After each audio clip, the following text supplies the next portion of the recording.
Vision Maharashtra न्यूजच्या वृत्तवाहिनीमध्ये तुम्हा सर्वांचं स्वागत। पाहुयात आजच्या ठळक घडामोडी। अक्षय शिंदे याचा एन्काउंटर केल्याची माहिती समोर आली। अक्षय शिंदे याला पोलिसांनी अटक केली होती। तो तळोजा कारागृहात होता। बदलापुरात पोलिसांकडून क्राईम ब्रांचकडे दिले जात असताना अक्षय शिंदे यानं पोलिसांची बंदूक हिसकावून गोळ्या झाडल्या। त्यानंतर पोलिसांनी स्वसंरक्षणासाठी त्याला एन्काउंटर केल्याची माहिती पुढे येते। अक्षय शिंदे याने पोलीस अधिकाऱ्याच्या पायावर गोळ्या झाडल्या। त्यानंतर आत्मसंरक्षणासाठी पोलिसांनी गोळीबार केल्याची माहिती आहे। या प्रकरणात अक्षय शिंदेचा मृत्यू झाल्याची माहिती समोर येत आहे। पोलिसांकडून अक्षयचा एन्काउंटर करण्यात आलाय। बदलापूरमधील या घटनेनं लोक रस्त्यावर उतरले होते। लोकांनी मोठं आंदोलन केलं होतं। रेल्वे गाड्याही रोखून धरल्या होत्या। आरोपीला फाशी देण्याची मागणी लोकांनी केली होती। ठाण्याच्या दिशेने येत असताना मुंब्रा येथे ही पूर्ण घटना घडलेली आहे आणि यानंतर अक्षय शिंदे याला कळवा रुग्णालयात दाखल करण्यात मात्र यावेळी त्याच्या आईवडिलांनी प्रतिक्रिया दिली। त्याचे वडील म्हणतायत की अक्षय शिंदेला मी 3:30 भेटलो। अक्षय शिंदेला पैसे घेऊन मारून टाकले। त्याला पिचकारीची ही बंदूक माहिती नाही, मग तो काय पोलिसांची बंदूक घेऊन फायर करणार? पोलिसांनी आम्हाला काहीही सांगितलं नाही। आता मी बातमी पाहिली तेव्हा मला कळलं, असा आरोप अक्षय शिंदेच्या वडिलांनी केलाय। सूत्रांनी दिलेल्या माहितीनुसार अक्षय शिंदे याने आधी गोळी झाडली। त्याने एकूण 3 गोळ्या फायर केल्या। एपीआय निलेश मोरे यांच्यावर अक्षय शिंदे याने गोळीबार केल्याची माहिती आहे, ज्यामध्ये ते जखमी झालेत। बदलापूर पोलिसांकडून क्राईम ब्रांच अक्षय शिंदेचा ताबा घेत असताना ही घटना घडली आहे। मात्र या घटनेनंतर त्याच्या आई वडील व नातेवाईकांनी आक्रोश व्यक्त केलाय व अनेक आरोप प्रत्यारोप केले आहेत।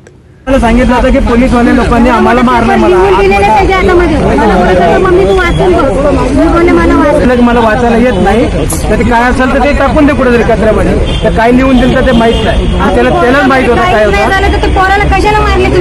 आणि अजून तर काही गुन्हा सिद्ध काही झालेलं नव्हता। याचा प्लॅन करून त्यांनी याला मारलेला आहे आणि आम्हाला काहीच सांगितलं नाही, काहीच सांगितलं नाही मला। आणि हे प्रकरण दाबण्यासाठी आता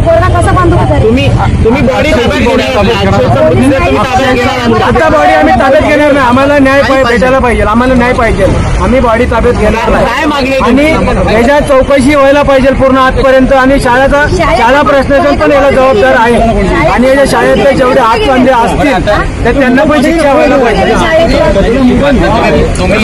हा चिठ्ठी जी आहे ना, हा चिठ्ठी जी आहे ना, ते पैसे पाठवायला त्यांनी दिला होता। कैदी नंबरने आम्हाला लिहून दिलता, आतमध्ये कैदी होता आणि नंबर आम्हाला दिला होता।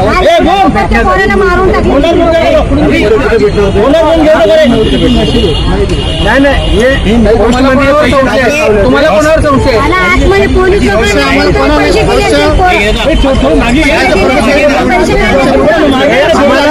आम्हाला म्हणणं एवढं आहे की याच्यात पोलीसवाले पण जबाबदार आहेत आणि ते मारणारा पण पोलीस आहेत आणि हे शाळेचे प्रशासन ते पण पैसे दाबून त्यांनी काम केलेलं आहे।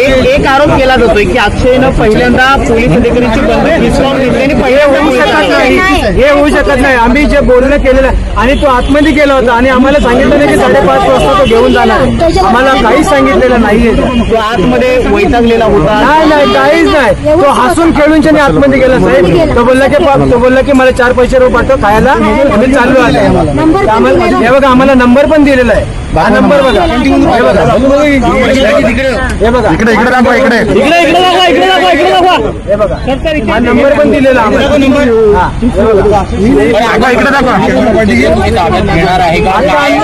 आता आम्ही घेणार नाही।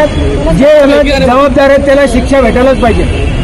शिक्षा भेटल्याशिवाय आम्ही कपडा काय वाटतं कोण जबाबदार आहे? कोण जबाबदार आहे? कोणाला? या घटनेला शाळा प्रशासन आणि पोलीस हे दोन्ही जबाबदार आहेत।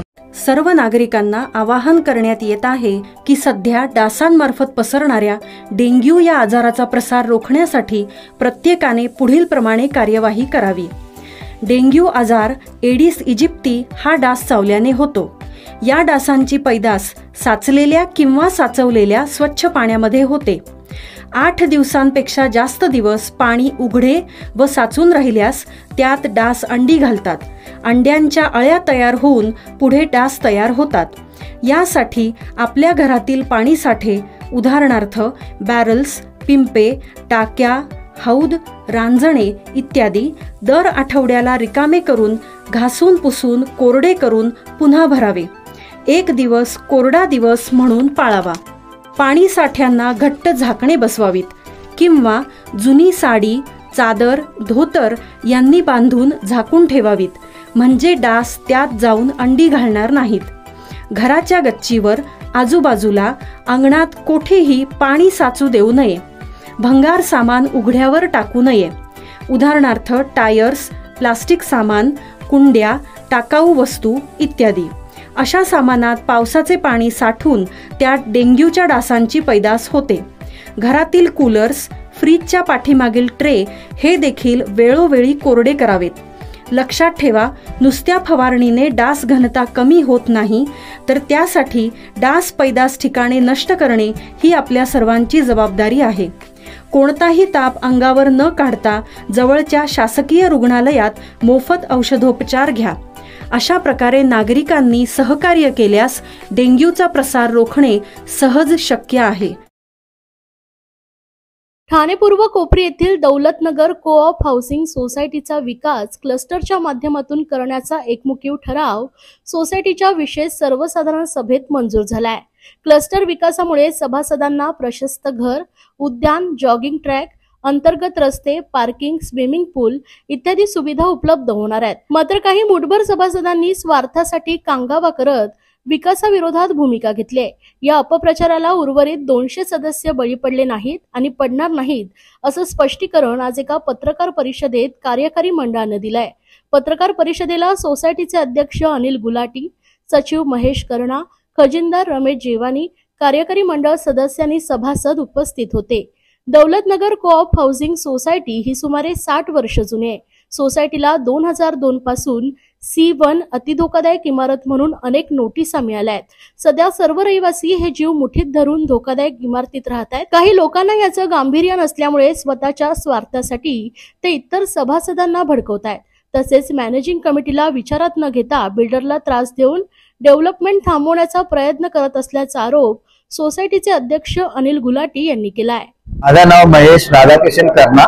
मी दौलतनगर सोसायटीचा गेल्या 9 वर्षापासून सचिव आहे आणि ही परिषद आम्ही घेतली कारण जे लोक खोटे आरोप करतात कमिटी विरुद्ध, बिल्डर विरुद्ध आणि जे आम्ही क्लस्टर मेजॉरिटी काय युनानिमसली पास केला ते असं पसरवतात की आम्ही कधी त्याला मान्यता दिलीच नाही.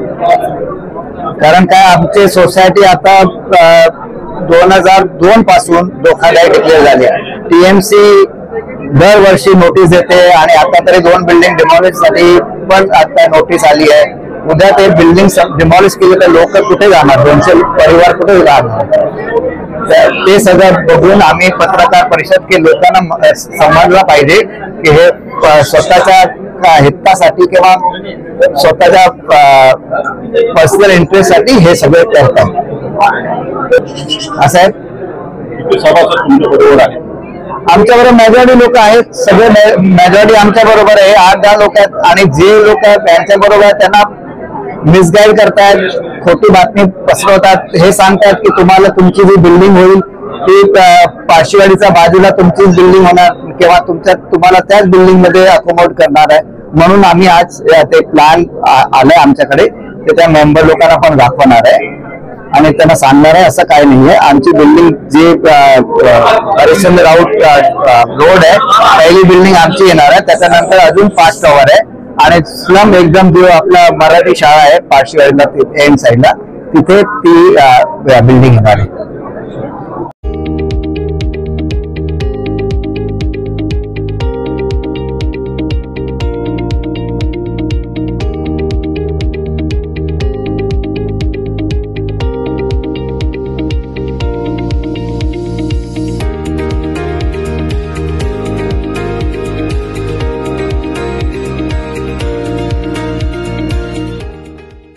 युवासेना ठाणे लोकसभा क्षेत्रातील युवासेना पदाधिकारी आणि युवा सैनिकांची अत्यंत महत्वाची बैठक युवासेना कार्याध्यक्ष पूर्वेश सरनाईक यांच्या प्रमुख उपस्थितीत ठाणे येथील आनंद बँक्वेट्समध्ये पार पडली.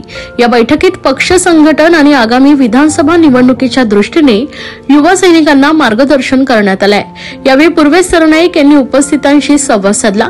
लोकसभा निवडणुकीतून ठाण्यातून खासदार नरेश म्हस्के यांना सर्वाधिक लीड मिळवून देण्यात युवासेनेचं मोठं मोठं श्रेय आहे। विधानसभेच्या निवडणुका येत आहेत। मागील 2.5 वर्ष मुख्यमंत्री एकनाथ शिंदे साहेबांनी राज्यातील प्रत्येक भागाचा विकास केलाय। मुख्यमंत्री महोदय 18 तास काम करतात।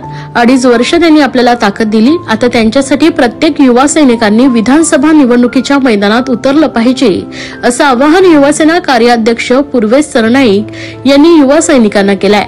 मुख्यमंत्री महोदयांनी अनेक लोककल्याणकारी योजना आणल्यात। मुख्यमंत्री माझी लाडकी बहीण योजनेच्या माध्यमातून अनेक गरजू महिलांना दर महिना 1,500 रुपये खात्यात जमवतायत। या योजनेला संपूर्ण राज्यभरातून भरघोस प्रतिसाद मिळतोय।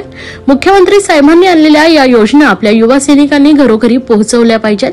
पुढील 45 दिवस आपल्या सर्वांसाठी महत्त्वाचे आहेत, त्यामुळे प्रत्येक युवा सैनिकांनी दिवसातील 1 तास हा संघटन वाढण्यासाठी द्यावा। सर्व युवा सैनिकांनी शाखा संपर्क अभियानात सक्रिय सहभाग घेऊन युवासेना बळकट करावी, असं पूर्वेश सरनाईक यांनी सांगितलंय।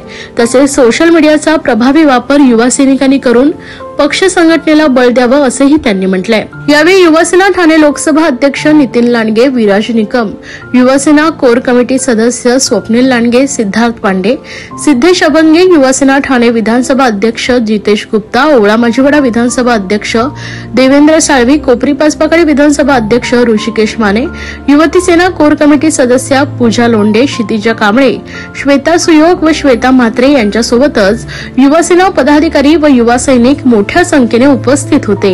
तर निवडणुका कशामुळे रद्द झाले याचं कारण आम्हालाही आजपर्यंत कळलेलं नाही आणि मी सर्वप्रथम उच्च न्यायालयाचे मनापासून आभार व्यक्त करतो की जी सिनेटची निवडणूक रद्द करण्यात आली होती ती सिनेटची निवडणूक त्यांनी मान्य केलेली आहे आणि ती उद्याच्या दिवशी करण्यात सुद्धा येणार आहे।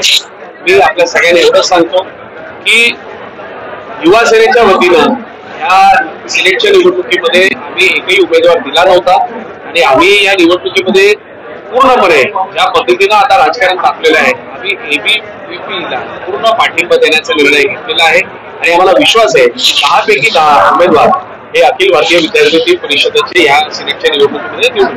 सर, संजय राऊत असं म्हणालेले आहेत की हे सरकार डरपोक आहे, मात्र आता ह्या ज्या निवडणुका घेण्यात आलेल्या आहेत या निवडणुकीचे जे काही मतदार आहेत हे सुशिक्षित आहेत, यामध्ये आमची शिवसेना जिंकून येईल सर्व जागांमध्ये 100%। यात असं आहे की जर त्यांचं असं म्हणणं आहे की त्यांचे सर्व सुशिक्षित मतदार आहेत तर त्यांना सगळं त्या सिनेटचा जो इलेक्टोरल रोल असतो त्याच्यामध्ये घोळ करायची काय गरज होती। 2-2, 3-3 वेळा त्यांनी सगळा हा घोळ केल्यानंतरच ही निवडणूक अशी पुढे ढकलण्यात आली होती। असो, संजय राऊत साहेब हे फार मोठे नेते आहेत आणि इतक्या मोठ्या नेत्यावर मी टीका करणं मला काही योग्य वाटत नाही। आमच्या नेत्यांनी डॉक्टर श्रीकांत शिंदे साहेबांनी परवाच त्यांच्याबद्दल सांगितलं आहे, मला काही ती गोष्ट या ठिकाणी रिपीट करायची वाटते। निवडणुकीला स्थगिती देखील म्हणजे कुलगुरू असतील त्याचप्रमाणे अधिकारी असतील, पूर्ण अधिकार हे युनिव्हर्सिटीकडे असतात, ह्याचं काही सरकारशी संबंध नसतो। काही जर टेक्निकल अडचण असली की त्या ठिकाणी सरकार त्याच्यामध्ये इम्प्लिमेंटेशन करत असते, काहीतरी त्याच्यामध्ये गोंधळ असेल ज्याच्यामुळे सरकारने त्या ठिकाणी त्यांचं नोटिफिकेशन दिलं। मंगळवारी ही निवडणूक आहे, काही उमेदवार विधानसभा लढणार का? शिवसेनेचे जितके उमेदवार लढतील त्या प्रत्येक ठिकाणी युवासेनेचा युवा सैनिक अतिशय चांगल्या पद्धतीचं काम करणार आहे आणि राज्यामध्ये युवकांची आज गरज आहे या दृष्टिकोनातून सन्माननीय मुख्यमंत्री एकनाथ शिंदे साहेब भविष्यामध्ये युवा सैनिकांना सुद्धा या विधानसभेच्या निवडणुकीमध्ये संधी देतील, आम्हाला विश्वास आहे। म्हणून तुम्ही मागणी करणार असता युवा सैनिकांची? नाही, नक्कीच युवा सैनिक आहेत ते अतिशय चांगलं काम या ग्रामीण महाराष्ट्रामध्ये असेल, शहरामध्ये असेल ते करत आहेत आणि अशा युवा सैनिकांना संधी मिळायला हवी यासाठी युवासेनेचा कार्याध्यक्ष म्हणून मी नक्कीच त्यांच्यासाठी प्रयत्न करणार। महाराष्ट्रामध्ये जितक्या विधानसभे आहेत त्या प्रत्येक विधानसभेमध्ये अशाच पद्धतीने युवासेनेचे मेळावे गेल्या अनेक महिन्यांपासून मी सुरू केलेले आहेत आणि आजपासून त्याचं सुरुवात आमच्या होम ग्राउंड पासून मी केलेली आहे। असंच येणाऱ्या 15 दिवसांमध्ये एकूण 100 विधानसभेमध्ये मी युवासेनेचे मेळावे घेऊन युवा सैनिकांना भेटण्यासाठी जातो। या होत्या आजच्या ठळक घडामोडी। अशाच राजकीय, सांस्कृतिक, क्रीडा क्षेत्रातील बातम्या पाहण्यासाठी पाहत रहा विजन महाराष्ट्र न्यूज ही वृत्तवाहिनी। विजन महाराष्ट्र न्यूजच्या फेसबुक चॅनलला व युट्यूब चॅनलला फॉलो आणि सबस्क्राईब करा। धन्यवाद।